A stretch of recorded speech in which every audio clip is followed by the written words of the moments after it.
Okay, guys, so today we have the Fujimi BF110 kit in a 148 scale that I am working on.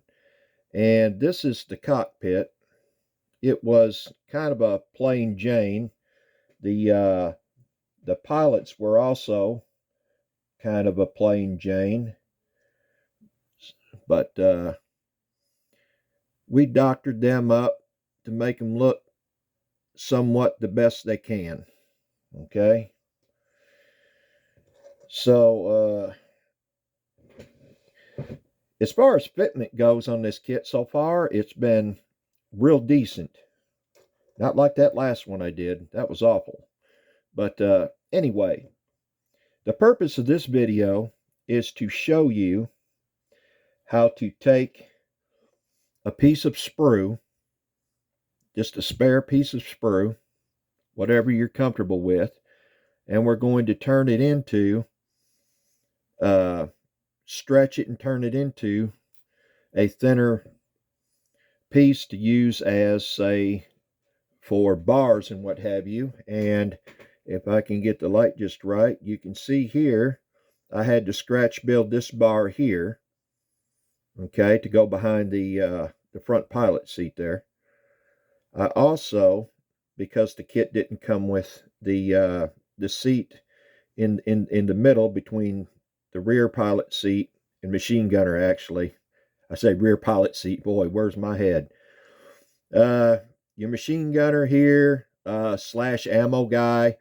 This guy sits here, and this is strictly an ammo guy. I take it because he's and maybe even works radios and da da da.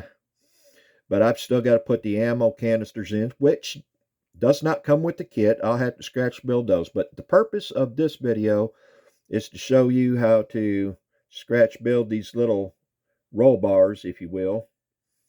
And this is just a seat, an extra seat that I took out of another kit, and I cut the bottom off of it. See there? I cut the bottom off of it, and I used the bottom of the seat, and I had to make this little bar right here under the seat, and also the little pedestal bar up under the seat, kind of hold it up. And I also had to make this one right there behind the rear seat there.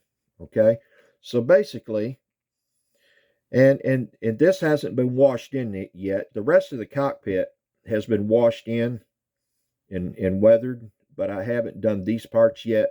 I'll get to those later. So what we're going to do is we're going to take a piece of sprue.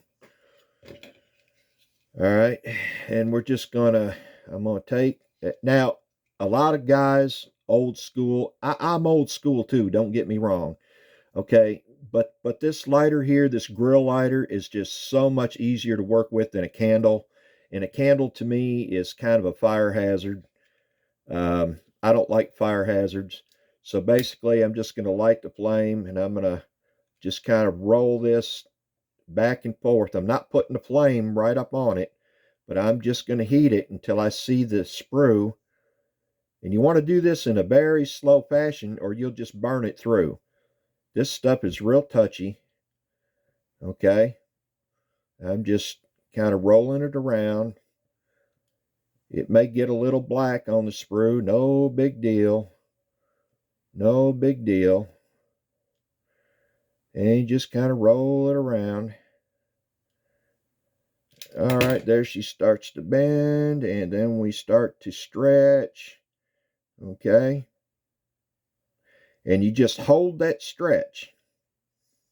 I don't know if you can see this, just kind of hold that stretch for a few. Okay, and that's all there is to that. So now what we've got is I've stretched that sprue, so now we have a smaller diameter in between here. Okay, so now you can take and you can take your razor knife and well, I'm going to have to bring it to the edge of the table here, and you can cut one end off. Okay, so I've cut one of the big ends off, as shown there. Then you can take and like I said, this is trial and error. I still screw this up a lot because the heat consistency has got to be. It's just so touchy.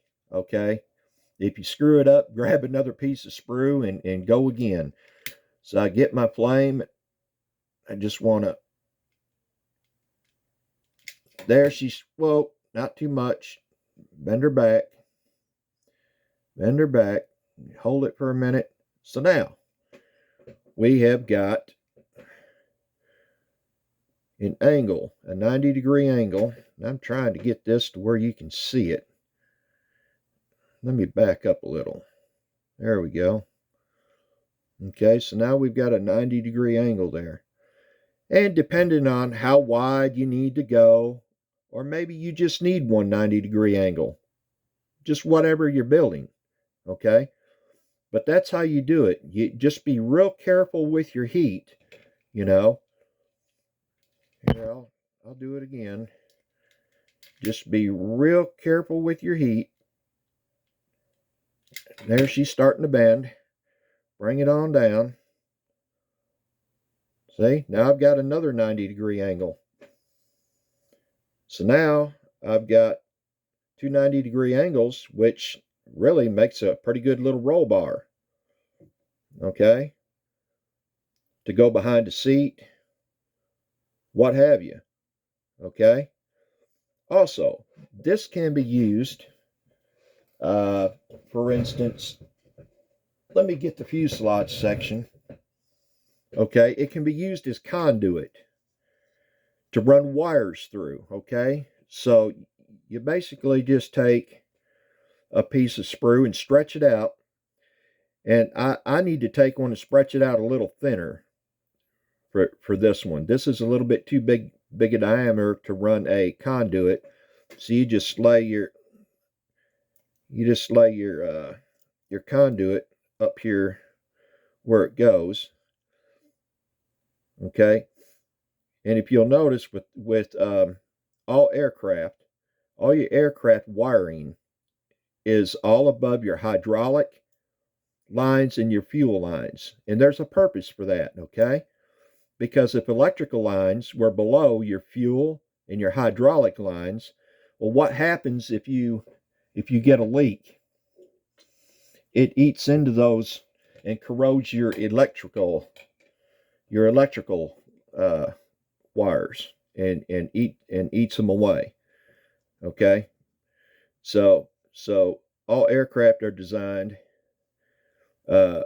with your electrical wires above all that. I didn't know if any of you guys knew that. Those of you that are aircraft mechanics like myself will know that. But anyway, so you would cut it to length, whatever.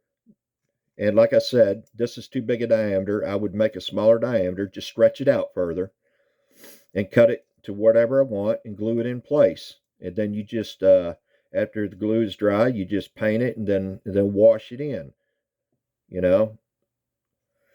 And you can do the same with hydraulic lines, wherever, in the gear wells and what have you. It works good as hydraulic lines. It works good in the gear wells, in the bottom of the aircraft where you can see up in the say the bomb doors or wherever you've got openings. But anyway, so you can make all kinds of shapes by doing this. And this is just spare sprue. I save a whole bunch of this stuff.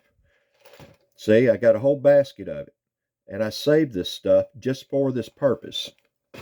Okay? So basically that was the purpose of this tutorial, is to show you guys a little bit about stretching sprue and making hydraulic lines and roll bars, whatever you need to make out of sprue. It's very simple. Like I said, you got to watch your heat. Okay, so I'll have more tutorials coming up on different things I come across, and I hope you guys enjoyed this. Thank you for watching.